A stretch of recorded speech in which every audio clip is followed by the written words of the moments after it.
Audio Jungle.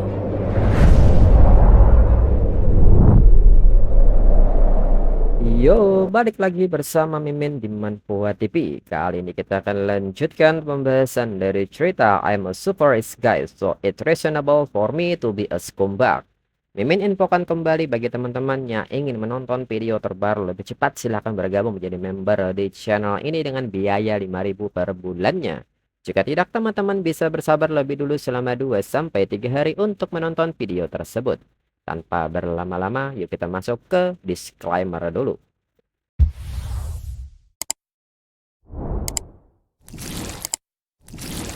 Disclaimer, silahkan abaikan hal ini jika kalian sudah mengerti. Ini peringatan mengenai konten di channel ini. Video ini berisi alur cerita komik yang mempermudah bagi teman-teman untuk mengetahui isi ceritanya dan memahami alur ceritanya. Jika ada kesamaan tokoh, tempat, maupun isu yang sedang hangat, itu benar-benar tidak disengaja.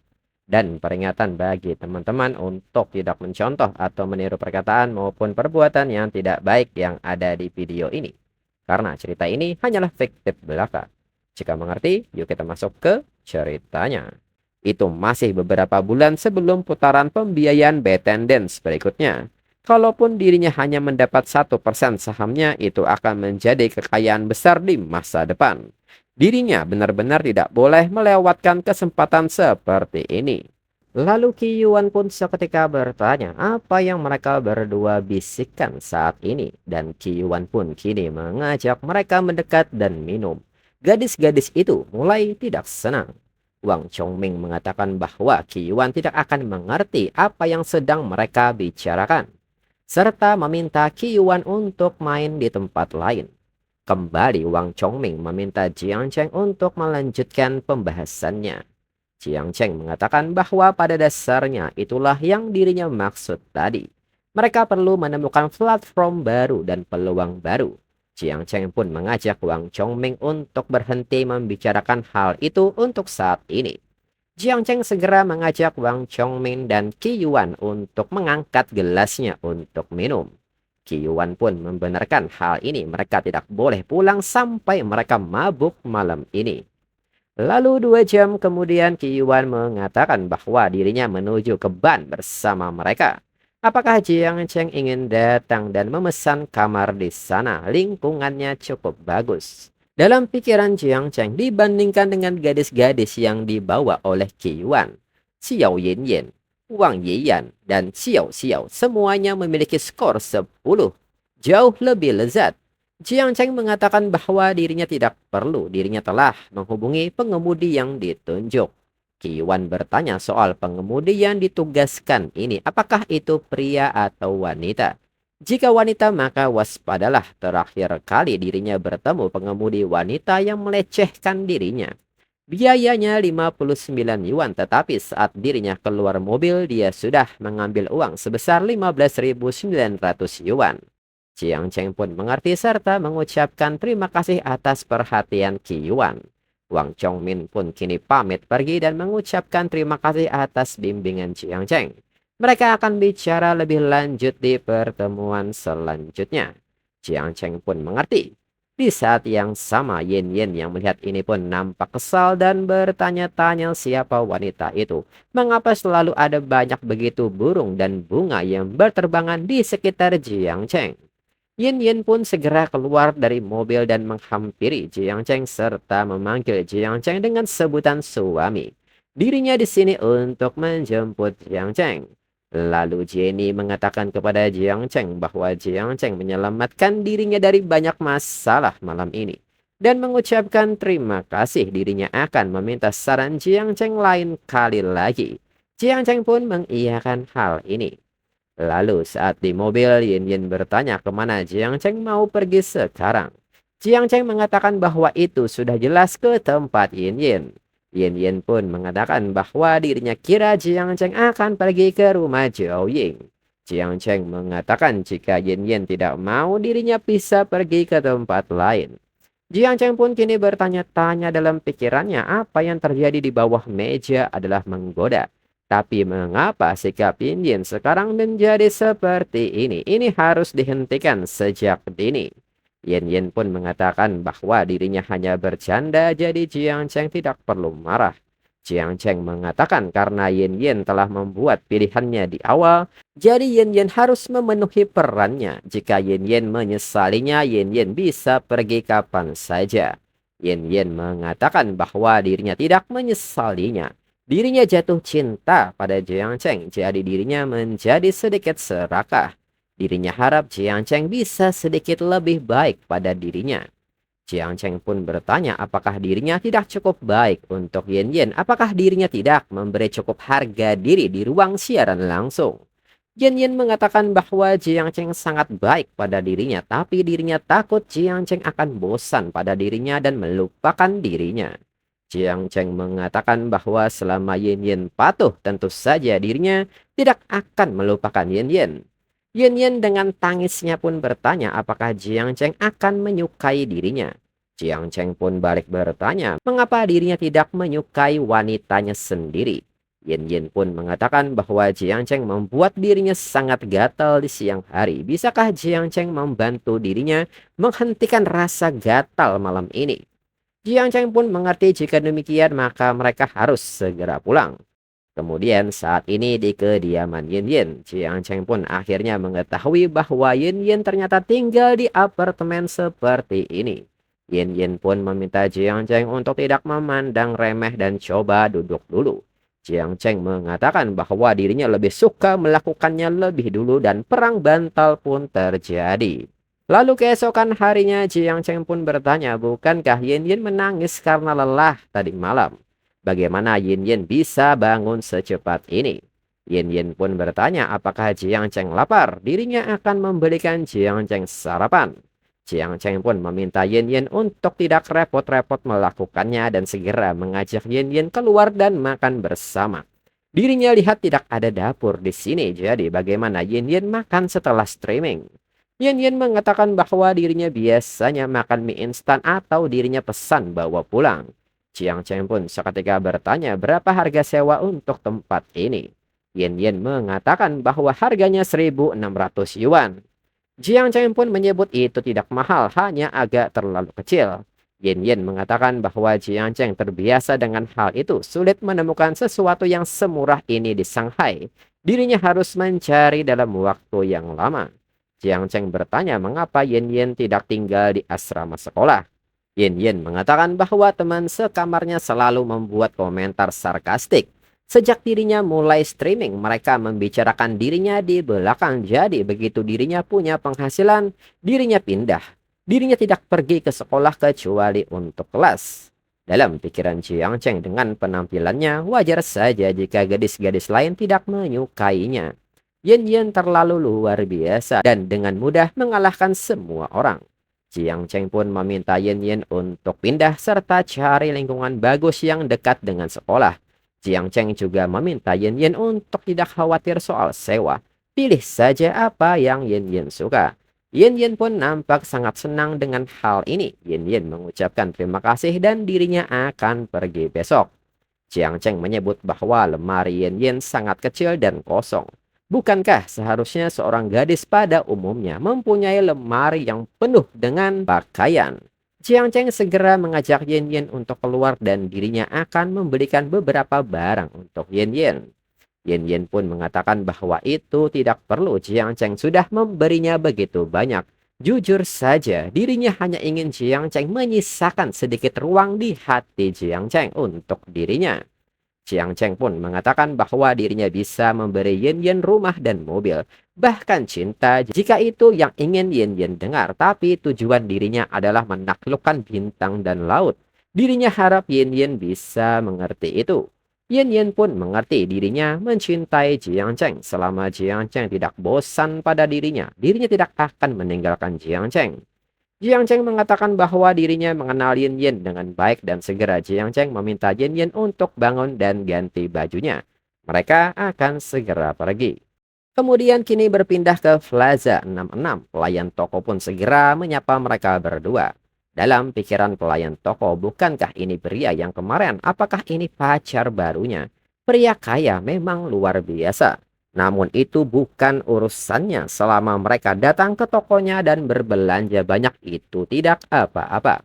Lalu setelah memilih, pelayan toko mengatakan bahwa total belanjaannya adalah 480.000. Chiang Cheng segera meminta pelayan untuk menggesek kartunya. Chiang Cheng menilai bahwa jumlah ini layak menggunakan kartu cashback konsumsi.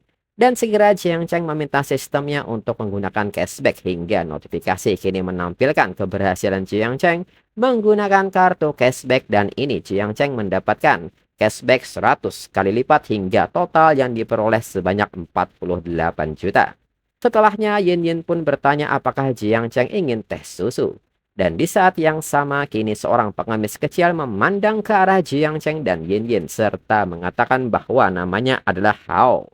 Dirinya berumur 7 tahun. Ayahnya cacat karena kecelakaan kerja dan ibunya sakit parah dan membutuhkan operasi. Mereka telah meminjam dari semua kerabat dan teman mereka tetapi masih kekurangan beberapa puluh ribu. Dengan ini bisakah mereka menolong dirinya? Yin Yin yang melihat ini mengatakan bahwa ini sangat menyedihkan. Yin Yin pun meminta maaf dirinya hanya punya sebanyak ini maka ambil semuanya. Hao mengucapkan terima kasih dan dirinya harap Yin Yin hidup bahagia. Orang-orang sekitar mengatakan bahwa itu jelas penipuan, apakah wanita ini tidak punya otak? Di samping itu para wanita bertanya tidakkah mereka melihat pria kaya di sebelahnya. Dia hanya memainkan pesona teratai putih. Tidakkah mereka mengerti itu? Sedangkan Jiang Cheng yang memperhatikan Hao menilai bahwa itu tidak benar. Itu tidak terlihat seperti mata seorang penipu. Lalu Jiang Cheng pun meminta Hao untuk mengambil ini juga. Hao pun bersujud dan mengucapkan terima kasih berkali-kali kepada Jiang Cheng. Dirinya harap Jiang Cheng berumur panjang. Dan bersamaan dengan hal ini, sebuah notifikasi sistem mengatakan bahwa Jiang Cheng telah menunjukkan kebaikan dan cinta. Sistem memberi penghargaan kepada Jiang Cheng dengan skill Intent Perception. Melalui skill ini, sistem dapat merasakan kejujuran dan kemunafikan dalam kata-kata orang lain. Jiang Cheng pun kaget melihat hal ini. Hal ini malah memicu skill baru. Bukankah skill ini pada dasarnya membaca pikiran? Ini sangatlah kuat. Sementara itu, orang-orang yang melihat perilaku Jiang Cheng bertanya-tanya apakah pria tampan ini sudah gila. Dia bisa memberikan uang sebanyak itu kepada siapa saja, tetapi dia memberikannya kepada penipu. Tidakkah menurutnya pria tampan ini terlihat familiar? Bukankah dia yang ada di pencarian trending Weibo pagi ini yang sedang berpesta dengan Wang Chongming? Temannya pun membenarkan hal itu. Pemuda ini benar-benar mirip dengannya. Dia bahkan lebih tampan secara langsung daripada di video. Lalu Jiang Cheng pun kini menggunakan skill Intent Perception dan hasilnya adalah kebenaran. Jiang Cheng menilai bahwa ini ternyata memang nyata. Rasa syukur di hati Hao adalah nyata. Dan rasa sakit di dalam diri Hao juga nyata. Jiang Cheng pun kini meminta Hao untuk bangun serta bertanya berapa banyak lagi yang Hao butuhkan untuk biaya operasi ibunya. Hao mengatakan bahwa masih ada 28.000 yuan yang tersisa. Ayahnya dan dirinya mengemis di tempat yang berbeda tetapi tidak banyak orang yang menyumbang. Dalam pikiran Jiang Cheng ini semua karena para penipu yang memalsukan penyakit dan kemiskinan, menyakiti hati masyarakat. Sekarang setiap kali orang melihat ini, mereka mengira itu penipuan meninggalkan mereka yang benar-benar membutuhkan tanpa bantuan. Jiang Cheng pun kini mengatakan bahwa dirinya tahu Hao tidak berbohong, maka jangan takut, ikutlah dengan dirinya. Dan Jiang Cheng pun kini memberikan uang sebesar 100.000 yuan kepada Hao agar digunakan untuk biaya operasi ibunya Hao. Hao mengatakan bahwa ini terlalu banyak, ibunya hanya butuh 28.000 untuk operasi. Yin Yin yang melihat ini pun bertanya-tanya dalam pikirannya ada apa dengan Jiang Cheng. Jiang Cheng pun menanggapi Hao dan mengatakan bahwa biasanya perawatan lain diperlukan setelah operasi, ambil sisanya untuk meningkatkan kehidupan keluarga Hao. Dalam pikiran Jiang Cheng, 100.000 ini seharusnya hanya menyelesaikan kesulitan keluarganya, tetapi itu tidak akan membuat mereka kaya. Hidup mereka adalah milik mereka sendiri. Ketika harus menunjukkan kebaikan, seseorang harus tahu di mana harus berhenti.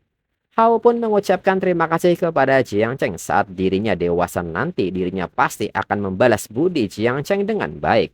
Jiang Cheng pun meminta Hao untuk belajar dengan giat mulai sekarang. dirinya akan mengantarkan Hao ke rumah sakit lebih dulu.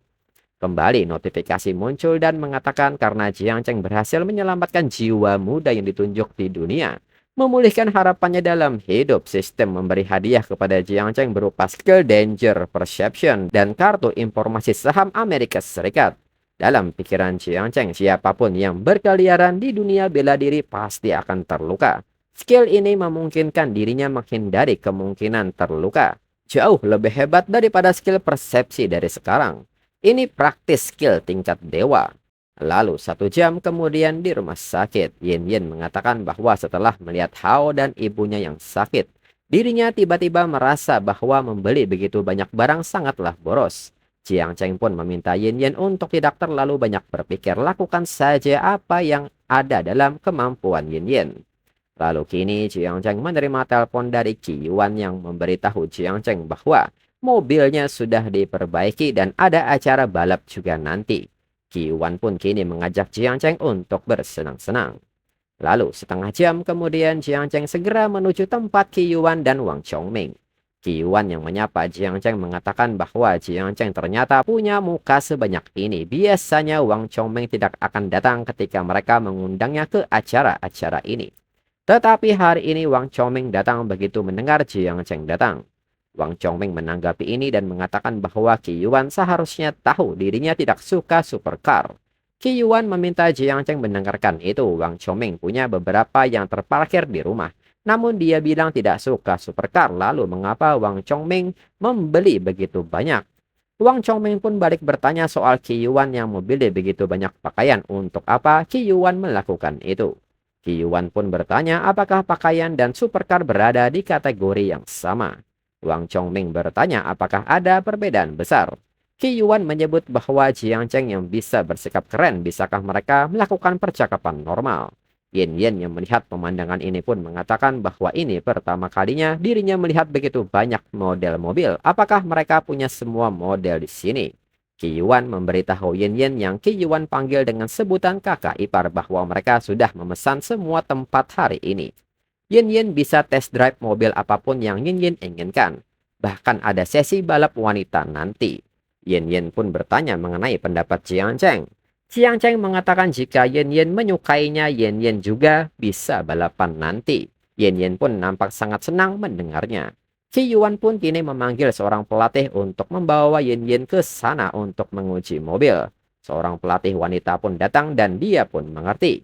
Qi Yuan mengatakan melihat begitu banyak mobil benar-benar membuat hati seseorang gatal. Dirinya bertanya-tanya kapan dirinya bisa memiliki mobil 418 atau jika tidak bahkan mobil 718 pun tidak apa-apa. Jiang Cheng pun bertanya apakah Qi Yuan benar-benar tidak punya mobil. Dari penampilan Qi Yuan tidak kekurangan uang. Qi Yuan mengatakan bahwa dirinya sungguh tidak punya. Dirinya sedang menggunakan kartu kredit sekunder ayahnya sekarang. Sejak dirinya mengalami kecelakaan 2 kali, ayahnya tidak mengizinkan dirinya membeli mobil. Dengan sedikit tabungan dirinya, jika dirinya masih harus membayar mobil di 718 secara cicilan itu terlalu sulit. Jiang Cheng pun mengatakan jika tidak punya uang maka mereka akan mencari uang. Qi Yuan pun bertanya bagaimana caranya. Dirinya juga ingin mencari uang. Dirinya pernah dagang saham beberapa kali sebelumnya. Tapi harganya hanya naik turun. Itu membosankan untuk dimainkan. Wang Chongming mengatakan dengan sikap Qi Yuan yang memancing selama 3 hari dan mengeringkan jaring selama 2 hari. Bagaimana Qi Yuan cocok untuk perdagangan saham. Sementara itu Jiang Cheng pun kini menggunakan kartu informasi saham Amerika Serikat menggunakan sistemnya. Dalam pikiran Jiang Cheng, kartu yang diberikan sistem menunjukkan tren kenaikan yang kuat untuk saham Amerika Serikat. Kinerjanya terlihat bagus.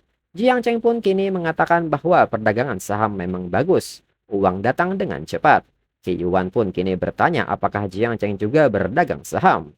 Lalu kini sistem menampilkan notifikasi yang mengatakan, seperti kata pepatah, dunia berputar untuk mencari keuntungan.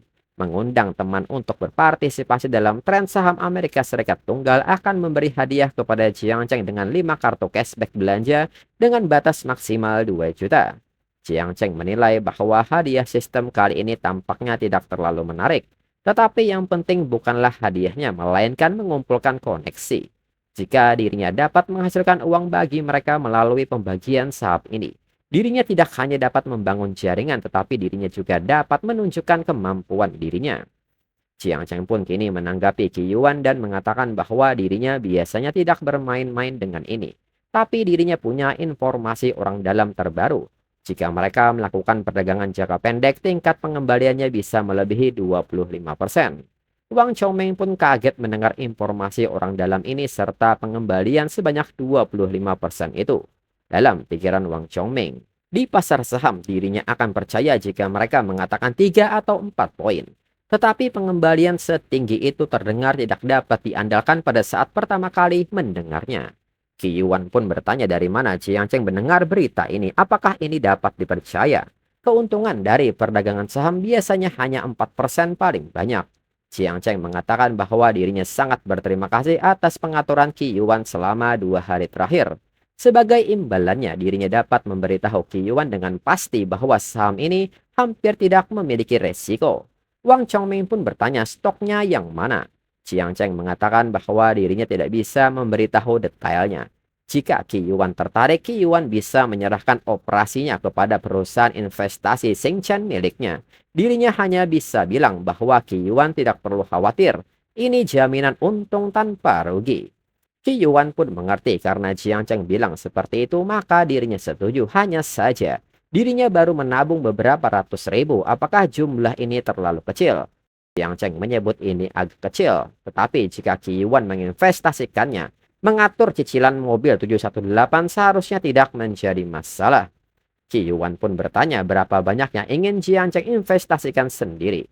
Chiang Cheng pun mengatakan jika melihatnya, dirinya akan menginvestasikan semuanya. Qi Yuan yang melihat nominalnya bertanya dengan kaget apakah Chiang Cheng ingin merampok bank. Bagaimana Chiang Cheng memiliki begitu banyak arus kas?